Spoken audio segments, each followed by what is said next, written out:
Break news. GHMC చట్ట సవరణపై ప్రభుత్వానికి high court నోటీసులు జారీ చేసింది. పలు మున్సిపాలిటీల విలీనంపై జారీ చేసిన ఆర్డినెన్స్ పై కౌంటర్ దాఖలు చేయాలని ఆదేశించింది. తుక్కుగూడ మున్సిపాలిటీని జీహెచ్ఎంసీలో విలీనం చేయడాన్ని సవాల్ చేస్తూ పిటిషన్ దాఖలైంది.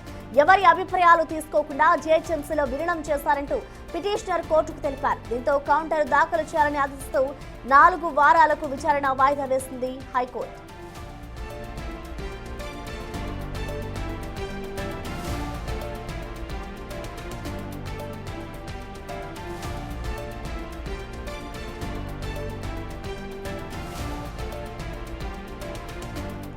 జీహెచ్ఎంసీ చట్ట సవరణపై ప్రభుత్వానికి హైకోర్టు నోటీసులు జారీ చేసింది. పలు మున్సిపాలిటీల విలీనంపై జారీ చేసిన ఆర్డినెన్స్ పై కౌంటర్ దాఖలు చేయాలని ఆదేశించింది. ఇటు తుక్కుగూడ మున్సిపాలిటీని జీహెచ్ఎంసీలో విలీనం చేయడాన్ని సవాల్ చేస్తూ పిటిషన్ దాఖలైంది. ఎవరి అభిప్రాయాలు తీసుకోకుండా జీహెచ్ఎంసీలో విలీనం చేస్తారంటూ పిటిషనర్ కోర్టుకు తెలిపారు. దీంతో కౌంటర్ దాఖలు చేయాలని ఆదేశిస్తూ 4 వారాలకు విచారణ వాయిదా వేసింది హైకోర్టు.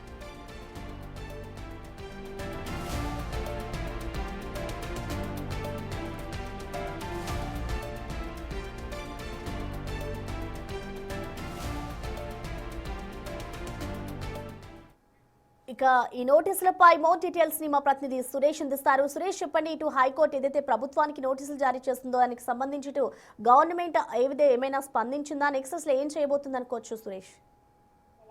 అంటే వరుసగా ఇంకా జిహెచ్ఎంసీ డీలిమిటేషన్ పైన హైకోర్టులో పిటిషన్లు దాఖలవుతూనే ఉన్నాయి. అయితే తుక్కుగూడ మున్సిపాలిటీని జిహెచ్ఎంసీలో విలీనం చేయడాన్ని సవాల్ చేస్తూ హైకోర్టులో పిటిషన్ దాఖలు చేయడం జరిగింది. ఆ పిటిషన్ పైన విచారిస్తూ అభిప్రాయాలు తీసుకోకుండానే జిహెచ్ఎంసీలో విలీనం చేశారని చెప్పేసి కూడా పిటిషనర్ హైకోర్టు దృష్టికి తీసుకొని రావడం జరిగింది.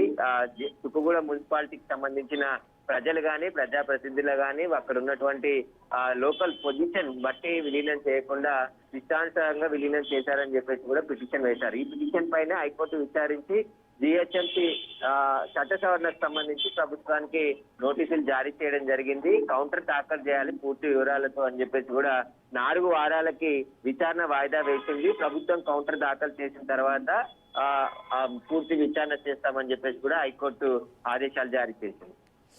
Right, thank you Suresh.